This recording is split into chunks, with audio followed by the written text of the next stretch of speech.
বন্ধুরা সবাই কেমন আছো? আজকের বাপের বাড়িতে এসে 2-3 দিন হয়ে গেছে।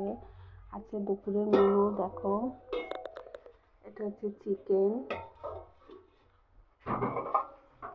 এই যে আমুদে মাছ ভাজা, পেঁয়াজ কারি, আমুদে মাছ আলু দিয়ে, এটা একটা চচ্চড়ি,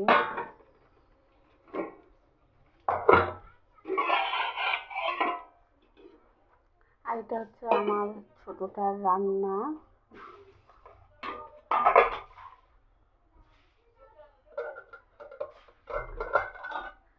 আর এটা হচ্ছে মোলর মাছ পেঁয়াজ দিয়ে যে বাটি চচ্চড়ি।